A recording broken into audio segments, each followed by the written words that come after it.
kepada hari akhir oleh Filiani SPD. Memahami makna beriman kepada hari akhir. Hari akhir menurut bahasa artinya hari penghabisan. Quran surat Al-Baqarah 177 juga disebutkan hari pembalasan. Al-Quran Al-Fatihah ayat 4. Sedangkan menurut istilah, hari akhir adalah hari mulai hancurnya alam semesta berikut isinya. Berakhirnya kehidupan semua makhluk Allah Subhanahu wa Ta'ala. Selanjutnya, hari akhir juga disebut hari kiamat, yaitu hari penegakan hukum Allah Subhanahu wa Ta'ala yang seadil-adilnya. Di dalam Al-Quran surat Al-Mumtahanah ayat 3. Kebenaran akan datangnya hari akhir dapat ditemukan melalui kajian ayat-ayat Al-Quran, pengetahuan, dan panca indera. Melalui kajian akan kebenaran adanya hari akhir, kalian dapat menghayati akan nilai-nilai keimanan kepada hari akhir. Berikut disajikan informasi terkait dengan hari akhir menurut ketiga sudut pandangan tersebut. Mari kalian pelajari bersama. Hari akhir atau hari kiamat menurut Al-Quran dapat dibagi menjadi dua. Yang A, kiamat sugro atau kiamat kecil adalah peristiwa datangnya kematian bagi semua makhluk hidup. Firman Allah Subhanahu wa Ta'ala Al-Quran surat Ali Imran ayat 180. Bismillahirrahmanirrahim.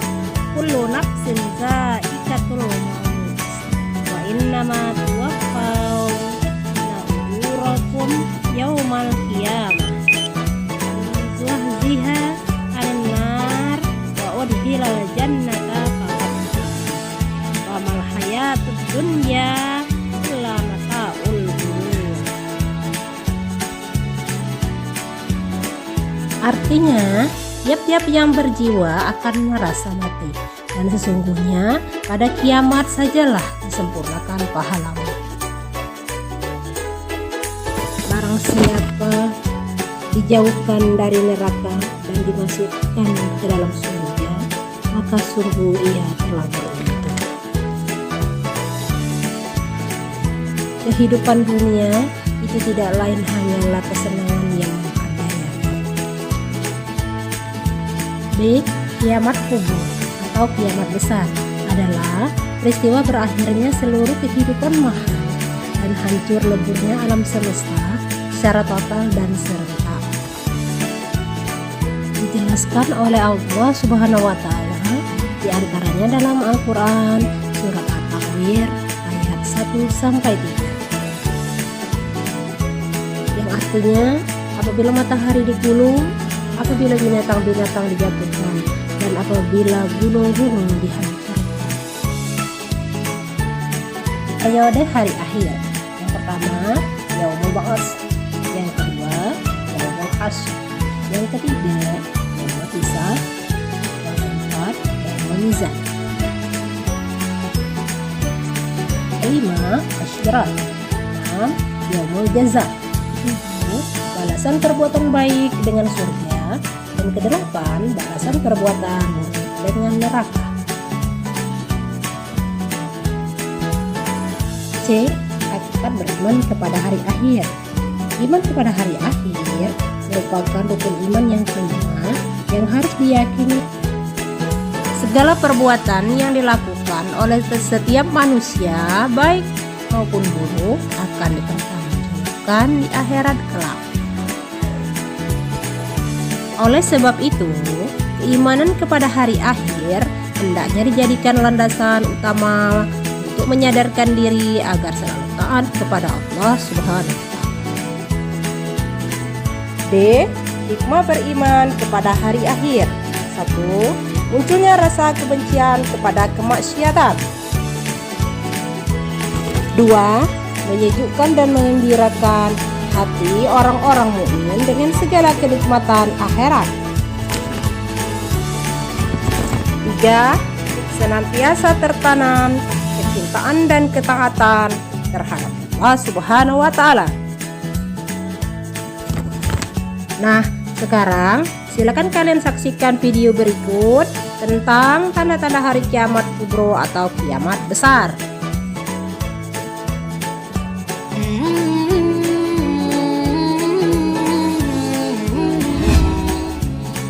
Assalamualaikum warahmatullahi wabarakatuh. Pemirsa Islam 7, akan datang sebuah masa bumi yang kita tempati dengan aman dan nyaman ini akan mengalami keguncangan dengan seguncang-guncangnya. Bagaimana hal itu bisa terjadi? Setelah matahari terbit dari barat, kemunculan api diaman yang menggiring manusia dan munculnya binatang yang bisa berbicara di akhir zaman, maka bumi dan alam semesta mulai memasuki detik-detik kehancurannya. Kiamat yang telah dijanjikan Allah SWT segera terjadi, entah berselang berapa tahun atau bulan bahkan hari, semuanya tidak ada yang tahu. Tiba-tiba suara menggelegar terdengar di seluruh alam semesta, maka seluruh makhluk di dunia terkejut, sangkakala telah ditiup sang malaikat. Dan ingatlah, pada hari ketika sangkakala ditiup, maka terkejutlah apa yang ada di langit dan apa yang ada di bumi, kecuali siapa yang dikehendaki Allah, dan semua mereka datang menghadapnya dengan merendahkan diri. Al-Quran Surah An-Naml ayat 87. Inilah tiupan pertama dari 3 tiupan perintah Allah Subhanahu wa Ta'ala yang disebut dengan nafkhatul faza, atau tiupan mengagetkan yang menyebabkan kepanikan atau terkejutnya seluruh makhluk. Pada tiupan ini, seluruh alam semesta termasuk langit dan bumi serta alam buana akan berguncang dengan sebenar-benar guncangan, mendatarkan gunung dan bumi selumat-lumatnya, meletuskan gunung-gunung dengan dahsyatnya sehingga menjadi debu yang bertebaran, membuat laut-laut saling beradu dan mengeluarkan api yang menyala.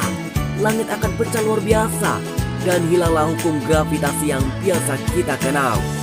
Bintang-bintang berjatuhan, planet-planet saling bertubrukan, bersatulah matahari dengan bulan dan hilanglah cahayanya. Setelah itu, keadaan alam semesta kembali seperti sebelum Allah menciptakannya. Hal ini terjadi dengan tiba-tiba saat semua manusia sedang sibuk mengurus urusan dunia mereka. Allah Subhanahu wa Ta'ala berfirman, mereka kaum musyrik mengatakan, kapan terjadinya janji siksa ini jika kamu Nabi Muhammad SAW dan para pengikutnya orang-orang yang benar. Mereka tidak menunggu, melainkan satu teriakan saja yang akan membinasakan mereka. Ketika mereka sedang bertengkar, maka mereka tidak kuasa membuat suatu wasiat pun dan tidak pula dapat kembali kepada keluarga mereka. Al-Quran Surah Yasin ayat 48-50.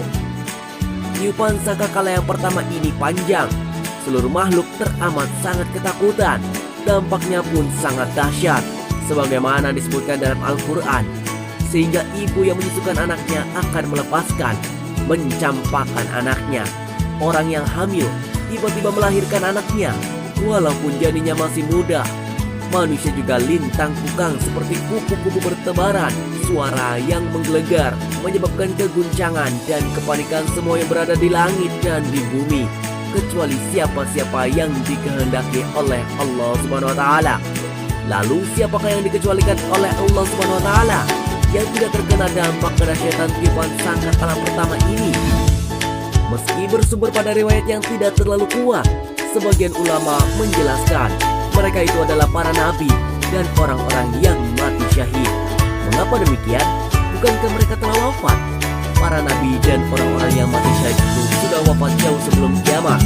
Bukankah Allah Subhanahu wa Ta'ala telah memberitahukan pada manusia bahwa sebenarnya orang-orang yang mati syahid itu hidup, tidak mati, dan terus mendapatkan rezeki dari Allah Subhanahu wa Ta'ala, sebagaimana difirmankan Allah Subhanahu wa Ta'ala.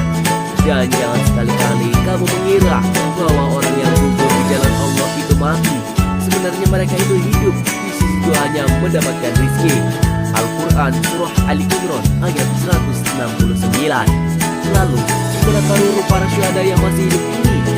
Nabi SAW mengabarkan dalam sabdanya, sesungguhnya ruh para syuhada itu ada di dalam tembolok hijau. Baginya adalah lentera-lentera yang tergantung di ars. Mereka bebas menikmati surga sekehendak mereka, kemudian singgah pada lentera-lentera itu. Hadis riwayat Muslim. Ruh mulia inilah yang tak akan terganggu dan terkena dampak dari sifat sangkakala yang sangat dahsyat ini. Mereka mendapatkan perlindungan dari Allah SWT. Malaikat peniup sangkakala akan diperintahkan Allah SWT untuk meniupkan trompet sangkakala sebanyak 3 kali tiupan bila kiamat telah tiba. Setelah tiupan pertama, Allah memerintahkan malaikat untuk meniup trompet sangkakala yang kedua kalinya.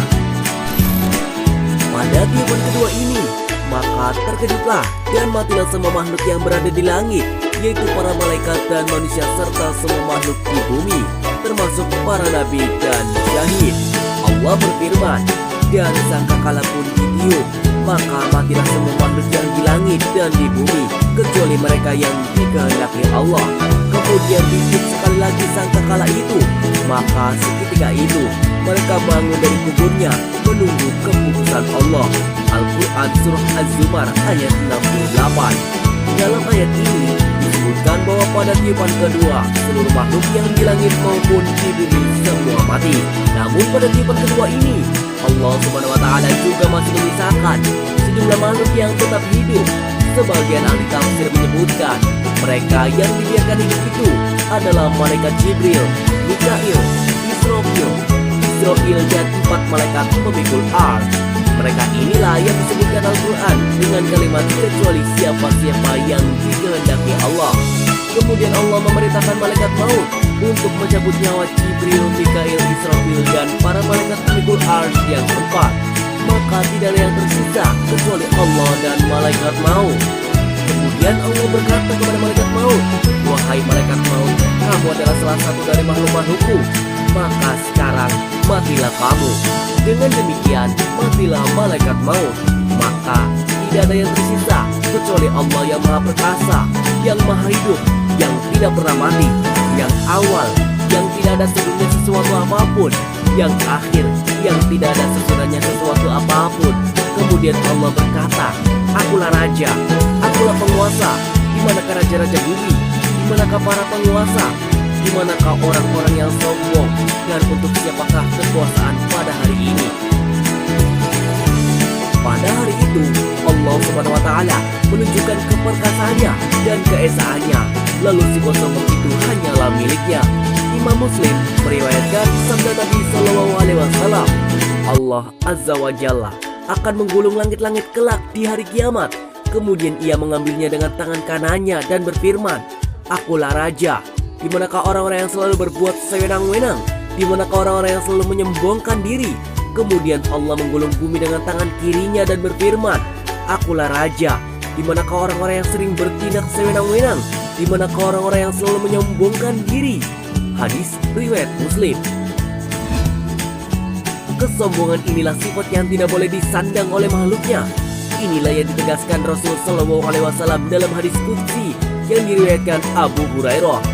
Allah Azza wa Jalla berfirman, kesombongan adalah selendangku dan keagungan adalah sarungku. Barang siapa bersaing turut memiliki dalam salah satu dari kedua hal tersebut, maka benar-benar akan aku lemparkan ia ke neraka. Hadis riwayat Abu Daud, Ibnu Majah dan Imam Ahmad.